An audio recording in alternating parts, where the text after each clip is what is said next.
परंतु तुमची जबाबदारी आहे आज तुम्ही जे शिकलाय ते तुम्ही दुसऱ्यांना देणार आहात। आज जे शिकलाय इथं महिनाभरात तुम्ही जे ट्रेनिंग घेतलंय, शिक्षक बनलाय, ते जोपर्यंत तुम्ही तुमच्या घरात इतरांना, शेजारी पाजारांना, मी असं म्हणत नाही की उद्यापासून तुम्ही मोठी शिबिरं घ्या, 100 लोकांची घ्या, 200 लोकांची घ्या, नाही अपेक्षा करत। कमीत कमी 5 लोकांच्या समोर तुम्ही जे शिकलाय, भस्त्रिका शिकलाय, कपालभाती शिकलाय, प्राणायाम शिकलाय, सूर्यनमस्कार शिकलाय, योगिक जॉगिंग शिकलाय, जे जे प्रकार तुम्ही शिकलात त्या प्रकारे तुम्ही महिनाभर घ्या, 2 महिने घ्या। ते घेतल्याशिवाय तुमच्यामध्ये जे आहे शिकलाय ते बाहेर काढल्याशिवाय तुम्ही तसंच तुमच्याकडे ठेवलाय, शिकून इथं गेला, उद्यापासून काहीच नाही केलं, काय नाही त्याचा फायदा।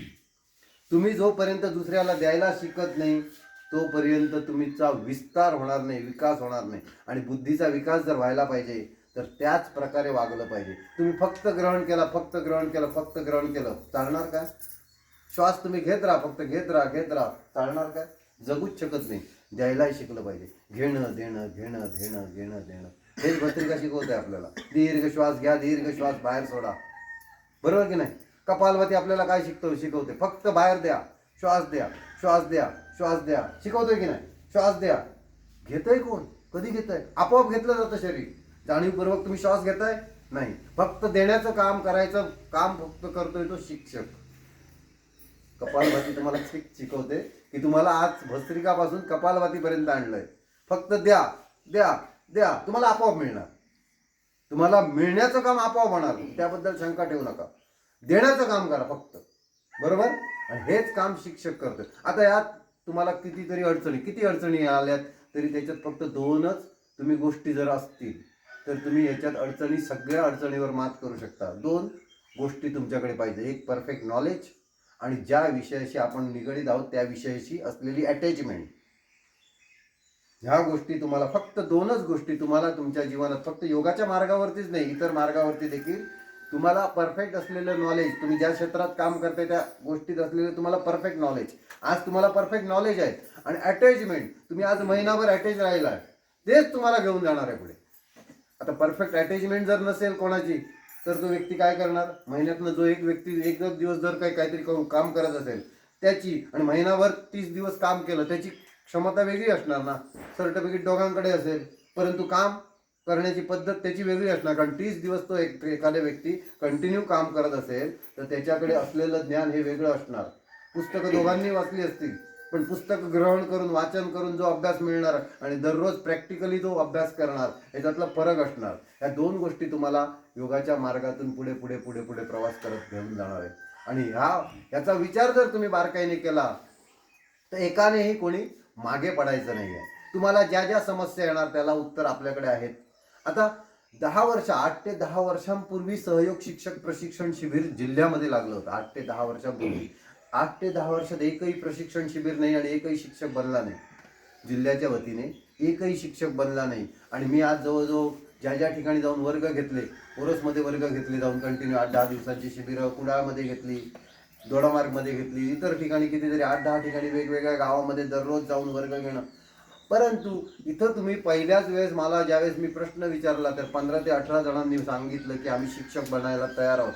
बस तिथं स्पार्क झाला, आणि जो स्पार्क झाला त्याची ठिणगी आणि त्याची वणवा व्हायला वेळ लागत नसतो, बरोबर की चुकतंय? मात्र स्पार्क जर झाला नाही, तुम्ही जर स्पार्क दाखवला, तिथंच उडी मारली, म्हटलं इथंच सहयोग शिक्षक प्रशिक्षण शिबिर व्हायला पाहिजे। आणि त्याच्याबरोबर म्हटलं बाहेरचे माणसं आणूया, काही हरकत नाही। तुम्ही 15-18 जणांचे 7 झालात, पण 7 जणांची ही जबाबदारी आहे की पुढच्या वेळेस जर काय आपण परत सहयोग शिक्षक शिबिर लावलं तर इथं 50 जण येऊन बसले पाहिजे, शिक्षक व्हायला पाहिजे। ही जबाबदारी तुम्ही स्वतः घ्यायची आहे, बरोबर की नाही? व्हायला पाहिजे की नको? एखादं शिबिर, मोठापा शिबिर गावासाठी लावायचं आहे। मोठापा शिबिर म्हणजे ज्यांची पोटं मोठी आहेत, आम्ही 10 किलो वजन महिन्यात इझी कमी करतोय, 10 किलो वजन प्रत्येकाचं होईल कमी, हे करण्याची जबाबदारी तुम्ही दाखवायची आहे। लहान मुलांसाठी वेगळे वर्ग घेण्याची जबाबदारी तुम्ही दाखवायची आहे। ते मी येऊन प्रत्येक वेळेस करायला पाहिजे अशी अपेक्षा ठेवायची नाही। मी आहे 100% तुमच्यासोबत, परंतु या प्रकारचे वर्ग होण्यासाठी तुम्ही स्वतःहून प्रयत्न करायला पाहिजे।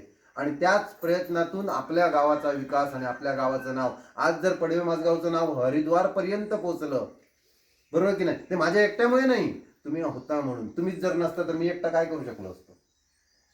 तुम्हीच जर नसता, तुम्ही जर हातच वर केले नाही, तुम्ही इथे येऊन 7 दिवसाचं शिबिर झालं, 8व्या दिवशी वर्गच बंद झाला असता तर काय झालं असतं? तर माझं शिबिर झालं असतं, पण वर्ग कंटिन्यू चालू राहिला नसता. त्याच्यामुळे आता तुम्ही मला सांगा, काहींनी बोललं मगाशी, पावसकर सरांनी देखील सांगितलं, संपूर्ण महाराष्ट्रात नव्हे तर देशामध्ये आमच्या काही ग्रुपवरती मेसेज आले, त्याच्यात त्यांनी डिटेल दिलंय.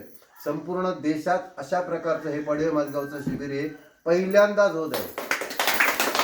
पहिल्यांदा संपूर्ण देशात पहिल्यांदा. याच्या मागे कारण त्यांनी सरळ सरळ त्या मेसेजमध्ये दिलंय, लिहून दिलंय. मला वाटतं त्या ग्रुपवरती तुम्ही आहात, तुम्ही सगळेच जण होता त्या, वाटतं त्या ग्रुपमध्ये आहात. त्याच्यामुळे त्या ग्रुपमध्ये मेसेज आहे सरळ सरळ, हे देशात पहिल्यांदाच शिबिर होतंय. एवढ्या तळागाळातल्या गावामध्ये, ज्या गावामध्ये फक्त 60 घरं आहेत, ज्या गावाची लोकसंख्याच मुळात 400-500 आहे, अशा गावामध्ये अजूनपर्यंत सहयोग शिक्षक प्रशिक्षण शिबिरच झालं नव्हतं. म्हणजे हे पहिल्यांदाच उचललेलं पाऊल आहे. आता एवढ्या देशात जर हा विषय चालू आहे योगाच्या क्षेत्रामध्ये, तर त्या गावाने पुढच्या महिन्यात काहीतरी वेगळीच कामगिरी करायला पाहिजे. त्याच्या पुढच्या महिन्यात, एक वर्षभरात तुम्ही बघितलं तर आज डेव्हलप व्हायला पाहिजे. या दृष्टीने जर तुम्ही वागत गेलात तर तुमच्या गावाचं नाव निश्चितपणे वरपर्यंत ओळख होणार की बाबा अरे हे पहिल्याच असा प्रकारचा गाव आहे. एक कधीतरी आपण जर काही वेगळी ट्रिप काढली हरिद्वारपर्यंत, तर एक आपली वेगळी शाप असणार, तिथे 100% असणार. बरोबर की नाही? या प्रकारे जर आपलं काम झालं, जे अजूनपर्यंत न भूतो न भविष्यती, एवढ्या गावात तळागाळात कुठे जाऊन शिबिर लागेल मला माहित नाही. याच्या पुढे कधी होतील न होतील. मी कदाचित बोलताना बोललो होतो की तालुक्याच्या ठिकाणी याच्या पुढे 100% होतील, परंतु पुन्हा या गावात होईल शिबिर की नाही माहित नाही मला. रेग्युलर शिबिरं होतील, पण सहयोग शिक्षक शिबिरसाठी खूप मेहनत असते, सामान्य गोष्ट नाही आहे ती. आणि ते तुमच्या आता लक्षात आलं असणार, कितीतरी गोष्टी ज्या रेग्युलर वर्गात आमच्याकडे 2-2 वर्ष योग करतायत, त्यांना ह्या गोष्टी मिळत नाहीत. जे या महिन्याभरात आपण शिकतोय ते तुम्हाला शिकवलंच जात नाही. आम्ही नाही, तो विषय